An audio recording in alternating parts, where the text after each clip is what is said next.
अजीत पवार के plane crash के मामले में शक की गुंजाइश धीरे धीरे बढ़ती ही जा रही है। एक तो ये कि जो पायलट है उन्होंने मेडे मेडे कॉल क्यों नहीं दिया, उन्होंने इमरजेंसी सिग्नल क्यों नहीं दिया, ये सवाल तो उठाया ही जा रहा है। लेकिन बचाव में इस मामले की जांच ना हो जाए उसको लेकर एक तबका है जो पूरे मामले को थोप देना चाहता है। किसके ऊपर? कैप्टन के ऊपर, कि कैप्टन जो है वो अस्वस्थ होगा, कैप्टन जो है उसकी ट्रेनिंग ठीक नहीं होगी। लेकिन उसकी भी रिपोर्ट आ गई, कैप्टन बिल्कुल स्वस्थ था, बिल्कुल नींद उसकी पूरी थी, वो कोई थकान में नहीं था और एक अनुभवी कैप्टन इस प्लेन को उड़ा रहा था। तो कैप्टन के ऊपर जो आमतौर पे देखा जाता है कि कोई प्लेन क्रैश होता है, कोई वीआईपी की मौत होती है, थोप दिया जाता है कैप्टन के ऊपर, जांच नहीं होती है फिर। लेकिन इस मामले को लेकर देश में विपक्ष की मुख्यमंत्री, एकमात्र विपक्षी मुख्यमंत्री महिला ममता बनर्जी ने यह कहा है कि इस वक्त किसी पे भरोसा नहीं किया जा सकता है।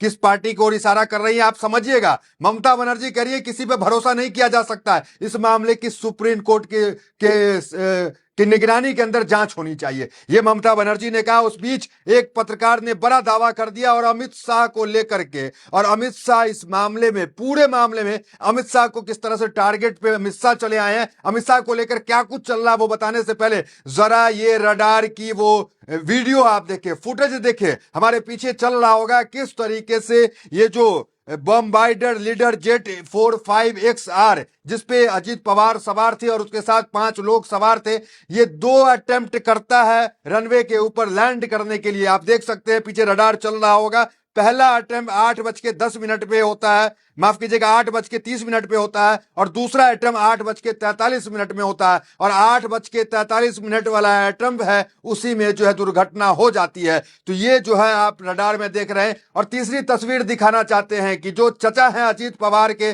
शरद पवार, वो मौके पर पहुंच गए हैं। वो भी तस्वीर फुटेज वीडियो में आप देख सकते हैं। देखिए ये ममता बनर्जी ये भी आरोप लगा रही है कि जो अजीत पवार हैं वो बीजेपी से किनारा कर रहे थे, अजीत पवार बीजेपी से अलग अपना रास्ता तलाश कर रहे थे, और जो शरद पवार हैं, जो उनका परिवार है, जो गुट है परिवार, चाचा और भतीजा का, वो एक साथ आ रहे थे। तो बार बार जो है वो जो प्रवक्ता है उद्धव ठाकरे के पार्टी के, वो भी बयान दे रहे थे कि अजीत पवार अब हमारे साथ आने वाले। उस बीच इस तरह की घटना, अजीत पवार के साथ एक रहस्यमयी मौत हो जाना, एक रहस्यमयी हादसा हो जाना, ये सवाल उठाता है। हमने देखा है गुजरात के मामले में क्या हुआ। गुजरात में विजय रूपानी के साथ, वो भी पूर्व मुख्यमंत्री था और आने वाले समय में चुनाव था, और उस चुनाव में वो एक दावेदार था, वो भी एक चेहरा था बीजेपी का, और उसकी अचानक जो है वो एयर इंडिया AI 171 में उसकी भी मौत हो जाती है। हालांकि ब्लैक बॉक्स उस मामले में भी प्राप्त होता है, लेकिन अब तक विजय रूपानी के केस में, गुजरात के केस में रिपोर्ट नहीं आया कि वो कैसे मौत हुई, वो क्या मामला था, क्या बॉम्ब तो नहीं रखा हुआ था उस प्लेन के अंदर, या ये नॉर्मल जो है वो दुर्घटना थी। ये तमाम चीजें जो गुजरात में हुआ उसकी कोई रिपोर्ट अहमदाबाद क्रैश की नहीं आई। अब जो है, अभी खबर हम आपको पहले वीडियो में बताया, फिर एक बार बता देते हैं कि वो प्राप्त हो गया है ब्लैक बॉक्स। मतलब अजीत पवार का जो प्लेन था उसके अंदर ब्लैक बॉक्स था और ब्लैक बॉक्स प्राप्त हो गया है। अब आते हैं सीधा मुद्दे पे। देखिए एक तस्वीर है, ये आखिरी तस्वीर अजीत पवार की आप देख सकते हैं। अब आते हैं उस मुद्दे पे जिससे अमित शाह को घेरा जा रहा है। एक वीडियो सोशल मीडिया पे अमित शाह का वायरल किया जा रहा है, पहले वो वीडियो सुने आप। मैं एक बात जरूर कहना चाहता हूं कि ये एक्सीडेंट है, एक्सीडेंट को कोई रोक नहीं सकता। तो इस वीडियो में आपने सुना अमित शाह कह रहे हैं कि दुर्घटना होती है, हम इसे रोक नहीं सकते हैं दुर्घटना को। ये देश की गृह मंत्री का बयान है। हालांकि हम इसकी पुष्टि नहीं करते ये बयान इस घटना की है या किसी पुराने घटना की है। हालांकि प्लेन क्रैश की घटना की जरूर है, शायद जो है ये अहमदाबाद की हो सकती है, इसकी पुष्टि हम नहीं कर सकते। लेकिन अमित शाह साफ कहते हुए दिख रहे थे कि देश की गृह मंत्री है, जिम्मेदारी लेनी चाहिए। लेकिन वो क्या कह रहे हैं कि दुर्घटना को हम रोक नहीं सकते, ये अमित शाह कह रहे हैं। उस बीच एक बयान हम आपको सुनवाना चाहते हैं अखिल स्वामी, जो कि एक पत्रकार है। सुनिए, वो बड़ा गौर से सुनिएगा वो क्या कह रहे हैं। वो जिक्र कर रहे हैं अजीत पवार के बयान का और अपनी बात को रख रहे हैं, सुनिए।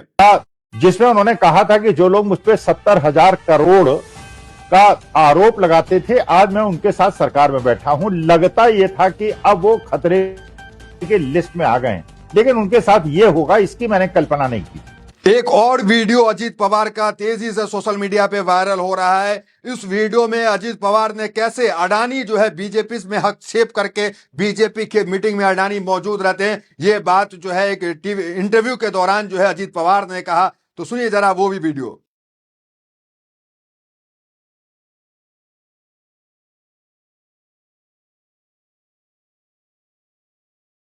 तो इस पूरे मामले को लेकर के ममता बनर्जी सबसे ज्यादा आक्रामक है, वो हमलावर है। एक और ताजा बयान ममता बनर्जी का देखिए। अजीत पवार की मौत की ठीक से जांच होनी चाहिए, जिसकी निगरानी सीधे सुप्रीम कोर्ट करे। वह सत्ताधारी पार्टी के साथ थे, लेकिन किसी ने बयान दिया था कि वह बीजेपी छोड़ देंगे। ऐसे में अचानक यह हादसा संदिग्ध है।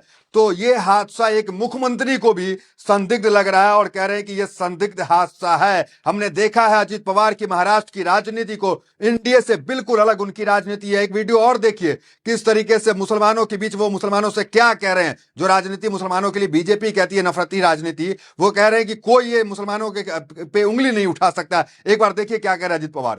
हमारी मुस्लिम भाई बहनों को जो भी आंखें दिखाएगा, दो गुटों में झगड़ा लगाकर अमन शांति को भंग करेगा, वो कोई भी हो, उसे किसी भी कीमत पर बख्शा नहीं जाएगा, माफ नहीं किया जाएगा। देखिए इस मामले में सिर्फ ममता बनर्जी नहीं, अखिलेश को देखिए क्या करें। अजीत पवार जी महाराष्ट्र के बहुत लोकप्रिय नेता रहे, वीआईपी के साथ इस तरह की घटना ना हो और यह बात साफ होना चाहिए कि आखिरकार यह घटना क्यों हुई। तो जांच की मांग पूरी विपक्ष एक साथ होकर के कर रही है। देखिए मल्लिकार्जुन खड़गे जो है उन्होंने भी जांच की मांग की है कि इसकी पूरी जांच होनी चाहिए। क्यों ये हादसा हुआ, कैसे ये हादसा हुआ, क्यों जो है मेडे मेडे मेडे मेडे कॉल जो है नहीं दिया गया जो पायलट को देना होता है। तो ये तमाम बातें हैं, क्या मजबूरी रही, क्या कुछ रहा। जिस विमान में वो सवार थे, कहा जाता है कि बॉम्बाइडर लार्जेट 45XR, ये 2 इंजन वाला विमान था।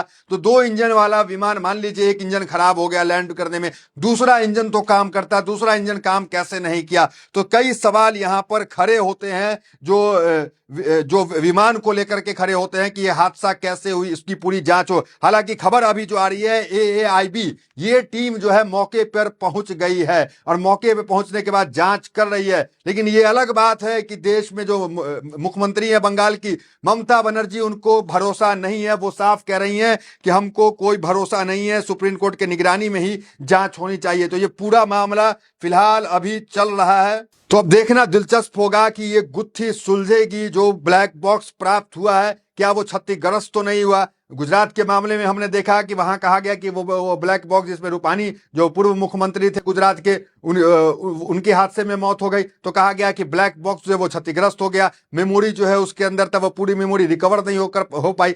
तो क्या अजीत पवार के केस में भी वही स्क्रिप्ट जो है दोहराया जाएगा, क्या वही काम होगा कि यहां भी जो है वो ब्लैक बॉक्स जो है वो क्षतिग्रस्त हो जाएगा, ये पूरी मेमोरी जो है वो सामने नहीं आ पाएगी खुलकर कि क्या अंदर में क्या हुआ, कैसे ये घटना हुई। देखिए ब्लैक बॉक्स की प्राप्ति से क्या होता है कि ये पूरी जानकारी मिल जाती है कि ये घटना कैसे हुई, क्या हुई, कॉकपिट के अंदर पायलट को पायलट के बीच क्या बात हुई, CVR records, radio communication, cockpit conversation, background noise, engine alarm, तो सब कुछ जो है वो ब्लैक बॉक्स के अंदर मालूम चलेगा, अगर ब्लैक बॉक्स सही सलामत हाथ लगा होगा तो। हालांकि रिकवर कर लिया गया है, अब जाकर के कुछ दिन में पता चलेगा कि उसके अंदर सब कुछ सारी मेमोरी है या नहीं है। क्या लगता है आपको, क्या ये जो गुत्थी है ये सुलझेगी? कमेंट जरूर करके बताएं। बहुत धन्यवाद।